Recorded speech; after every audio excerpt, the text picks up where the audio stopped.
Amen. Today's talk is going to be a little bit different from normal. You may think that's exactly what I do, that everything's different from normal because nothing's related to anything. But this one's especially different to normal when I'm related to everything. So we've had quite a few sort of thematic talks I know that I've been doing recently. Unfortunately, if you're looking for a really in-depth Bible study, this is another thematic one. But it does mean that we've got a really in-depth Bible study coming next week from Revelation. So, that'll more than make up for it, I'm sure. But this one is a little bit off of the back of what I talked about last week. So I know there wasn't many people here, but one of the things that I shared was that from John's Gospel, my sheep know my voice. And so if we're his sheep, then we do know God's voice. We just don't always hear it. And part of what I shared out was many stories, and that one of the lines that was said to me is, you know how God speaks to you, so do that. And this is one of those talks. And I was like, surely, God, you're not going to do that. Surely that's not the right thing to do this week. And yet I couldn't get it out of my head. And then Gemma said, of course, you know how God speaks to you. And then I heard Glenn say, you know how God speaks to you, so just do that. So that's what we're doing this morning. If you would like to read along, we're going to be reading from the end of Acts chapter 9, starting at verse 36. For a little bit of context, this is the beginning of the church. Some stuff is going on, some people are doing things. And what has just happened is that Saul has had his conversion experience along the road where he meets Jesus, he's blinded, and then seeks prayer. And then we hear what Peter is getting up to. So from verse 36, there was a believer in Joppa named Tabitha, which in Greek is Dorcas. And that is a great name, isn't it, for a start? Dorcas. There's a tangent there, so I'm not going to go.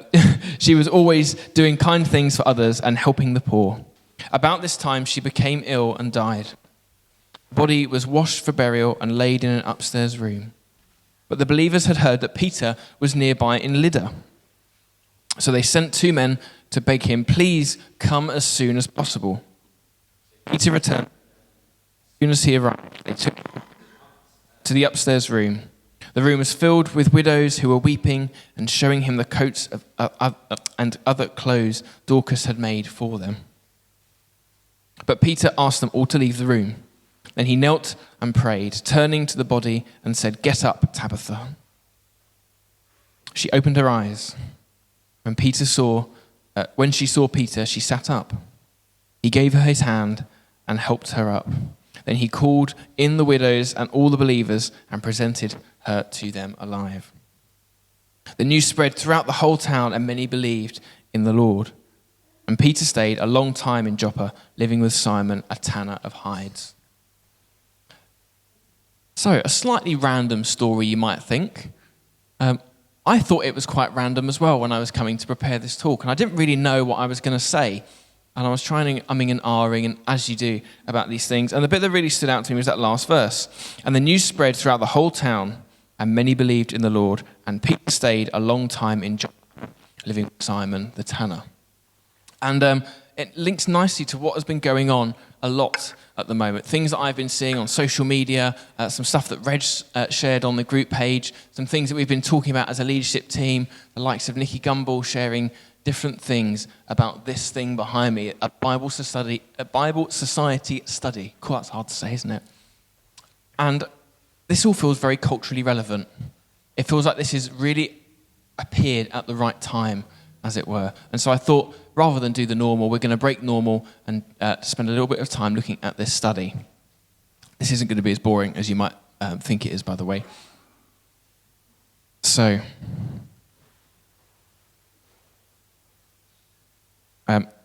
has anyone heard of this study, the Quiet Revival from the Bible Society, apart from the leadership team who talked about it on Tuesday night?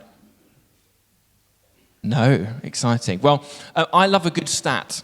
And so one good stat that I heard this week is the next Grand Theft Auto game has cost more to produce and taken longer to produce than the tallest building in the world, the Burj Khalifa in Dubai. The Burj Khalifa cost £1.5 billion to build over about 6 years. And so far, the next GTA game has cost £2 billion, or dollars I think it is, but, $2 billion, and has taken about 10 years to produce. Isn't that a crazy stat? I don't know if that says more about the world or not, but I'll leave you with the interesting stat. This study is full of good stats. And it's all about what faith looks like now in 2025 compared to the same study they did about slightly more than 5 years ago, 7 years ago in 2018. And so I'm going to read you their 30-second summary of the report. In churches across society, something amazing is happening, challenging long-held predictions about the future of Christianity in the 21st century. Where once we saw aging congregations and a steady decline in attendance, we see dramatic growth, led by the young. Where we once saw apathy or even hostility to Christianity and the Bible, we see increased openness, again, mainly among the young. You may have heard the rumblings and rumours emerging over the past few years. You may have even noticed it in your own community. Or it might have passed you by entirely, but this data from the study shows that it is real. This is the quiet revival. And for the first time, it's not just an anecdote. It's demonstrated in the latest results of a large, robust, nationally representative population study that tracks religious attitudes and behaviours in England and Wales. One more paragraph. We found that the church is in a period of rapid growth, driven by young adults and in particular young men. Along with this, the church demonstrates greater ethnic diversity than ever before, both within and outside the church. Young adults are more spiritually engaged than any other living generation. With the Bible reading and belief in God on the rise. But we also see that active engagement within a church has a significant impact on the lives of attenders, with a high increase in mental and general life well-being. Again, particularly among young adults. It is also changing communities, with churchgoers more likely to get involved in social engagement activities. Challenges remain for the church and civic society in responding to the quiet revival, but it is a reality that can no longer be denied. In essence, everybody thought the church was shrinking, but it turns out the church is growing. So that's quite exciting, isn't it? And as you can see behind me, this is some of their results on who's in the church. In 2018, they did exactly the same study as they did for 2025. And so you can see overall, we have gone up. That's good. Overall, the church has increased by 4%. But you look at the under 35s, that number has quadrupled. There is a huge rise in people, particularly the young. Again, part of the study talked about men and women. And normally, traditionally speaking, it's the women that are more open to spiritual things. But this has been a real change in this study, that it's now the young men that are driving this new increase in spiritual things.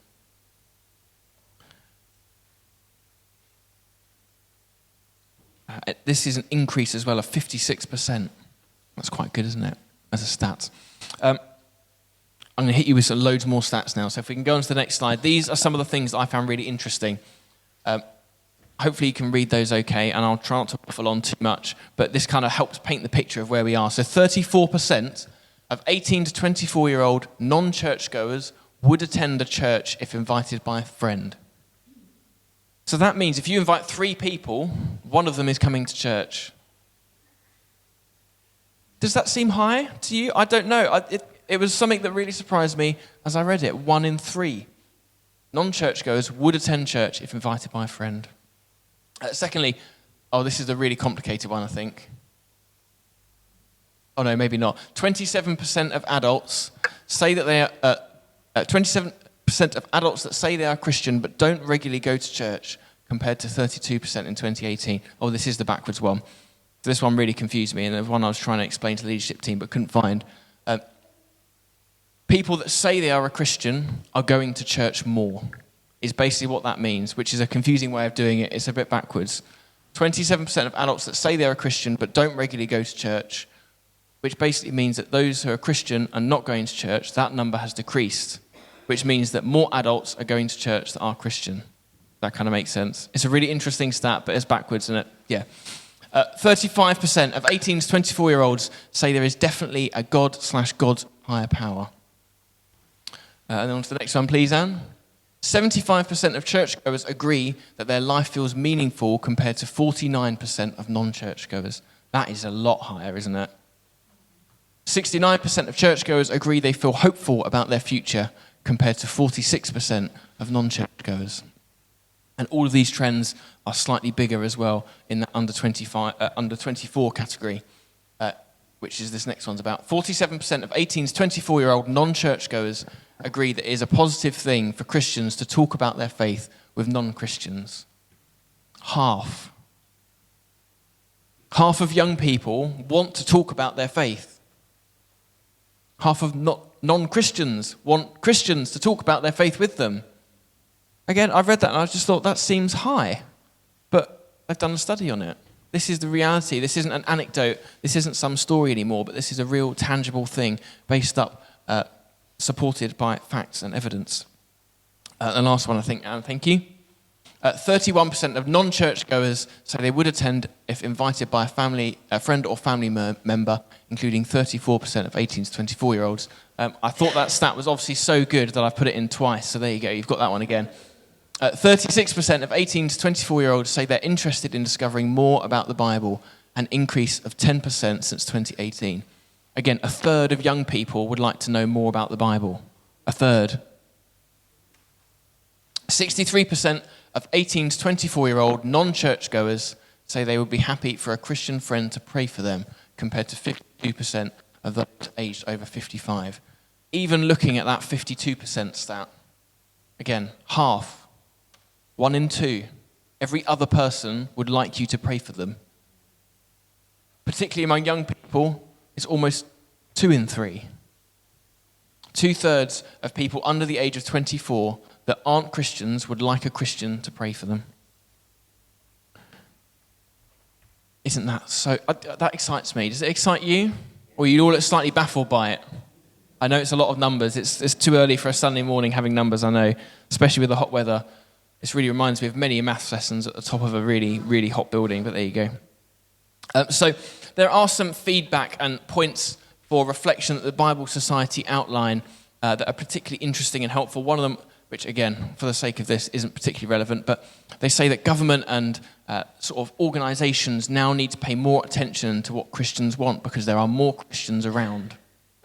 There should be more discussion in policy setting and in schools about faith and Christianity because there are a greater proportion of people interested in faith at the very least. But my 3 takeaways that Anne hopefully will have on the screen now, I had to do 3 Bs like a good evangelical preacher. It's got to have alliteration, isn't it? Otherwise it doesn't really count. So we're going to be bold, be family, and be disciple-making disciples. Or be disciples making disciples. I've done it a different way, but yeah. The results of this study mean there is a real appetite for faith.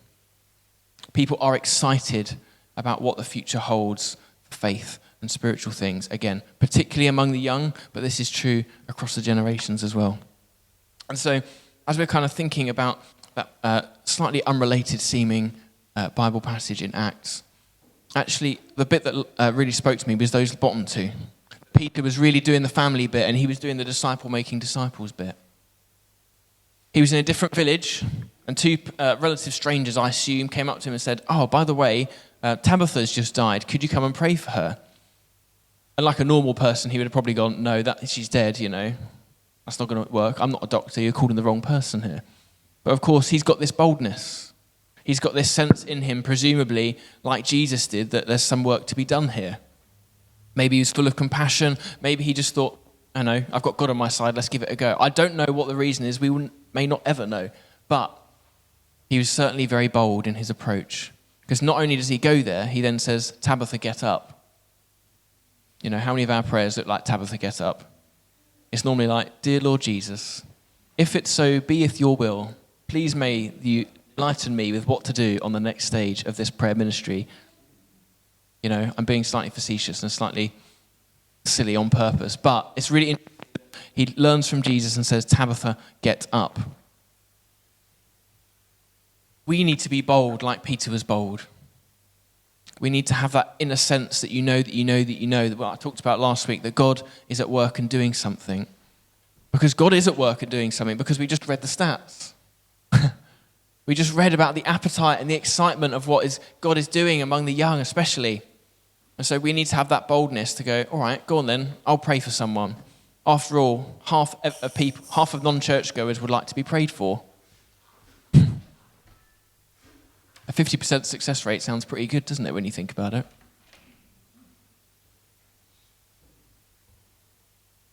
Secondly, following on from being bold, and this is, I think, the important bit that this story really tells us about, and those few verses that really spoke to me. Peter then stayed in the town for a long time. Some translations say some time. Some translations say a good number of days. Other translations just say a very long time. But either way, he stayed there in amongst the people in the town of Lydda. Many people became Christians. Many people found faith. And so he stayed there a long time in Joppa, living with Simon. This amazing thing had happened due to his boldness, due to God working through his boldness. And then suddenly he goes, well, these people need discipling now, don't they? I have this personal connection with them, so they're probably going to listen to me. That sounds like a good idea, doesn't it? Let's stay around in Lydda. We'll hold a few Bible studies together. Maybe I'll do some preaching from the front like I'm good at now after Pentecost. But this is exactly what this study says. I won't go into all the detail because it is a long study that is worth a read. But alongside an increase in church going, we're seeing a warmth of Christianity across the... Alongside an increase in church going, we are also seeing a warmth to Christianity and the Bible across the population. This data shows an interest and openness towards engagement with the church, the Bible, and faith more generally, which creates an enormous opportunity for churches and Christian organizations. And our research shows that relationships must be at the heart of this. Again, because this is a study about young people, this next bit is a bit more relevant to them. But young people don't trust influencers anymore. They don't trust the media anymore. They don't trust the news anymore. So who do they trust? They trust me and you, inviting them to church on a Thursday afternoon when they see them walking down the street or at work or whatever. I've read those stats many times, so I won't carry on reading them. But this warmth to faith needs to be backed up by us being bold, but it also needs to be backed up by us being family and being really relational with people. This is a personal invitation. Following on from that as well, which I imagine Peter would have really felt in the town of Lydda, is the fact that people weren't very well discipled. He had, however, goodness knows how many new Christians come along to him and say, wow, that was a pretty cool miracle. What's that all about? Can I do it? Or, I don't know, my niece is ill, or my grandmother is ill, or whatever it happens to be. And so then Peter spots this opportunity, this gap in the market as such, for discipleship. These people don't know exactly what's going on because they're new to it. They're experiencing these things for the first time. And so Peter's there, living in the community, growing these personal relationships, growing this personal connection between people. But he's also then doing discipleship. Do you kind of see where I'm going with this? I know that it doesn't say any of this specifically, but knowing what we know of Peter, he's not going to sit on his thumbs, is he? With Simon the tanner having a nice cup of tea. He will want to be out there doing stuff, impacting the community. As a leadership team, we talked about this study on Tuesday night. And it's safe to say that while a lot of this is really encouraging, certainly I think it's a little bit daunting as well. An enormous opportunity has presented itself, like it did to Peter. It's presented itself to us in the UK alongside the US as well, which has had lots of similar studies and lots of similar numbers come back, albeit give or take a few percent. It also is no doubt the case across the world, as Pauline commented on, I think, Reggie's post, saying this is also happening in New Zealand as well, where people are talking about it, where pastors are experiencing it. There is this enormous opportunity, but as a church and as a leader and as Christians individually, I don't want to miss that. I don't want to waste this opportunity that's been presented to us. It seems like it's come on a plate where it says, hey, do you want to get young people in church? And we go, well, yeah, of course we want to get young people in church. And they go, well, young people want to come to church. And we go, oh, right, that's pretty good then, isn't it? Well, how do we get young people in church? You should probably invite them, shouldn't you?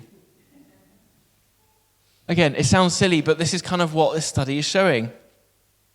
And so as a church leader, I don't want us to miss this wave of God's Spirit that is coming. that is being poured out already. And so be encouraged by what is going on. Be excited by what the future holds, especially for the young and the next generation. We have a part to play in being bold, inviting them to church, welcoming them, accepting them, mentoring them in their faith journey. And so these three things, I think, are going to be really important for us as church here in Portsmouth, in Drayton, but it's as family church down the road, as Caution Baptist over the road that way, as Cogs over that way, I think, somewhere, as churches in Scotland, in France, in Germany, in the US, as church with a big C, like we said in the Creed, as the Catholic Church, not the denomination of Catholic, but the global, worldwide church. The universal church across the world has an opportunity. And we may only get a slither of it, of course, being in a small bit of Drayton, but I don't want to miss it. And so be encouraged by the data, be encouraged by the stats, but don't leave it at that. Let's try and do a Peter and be bold, be family, and be disciple-making disciples. Amen.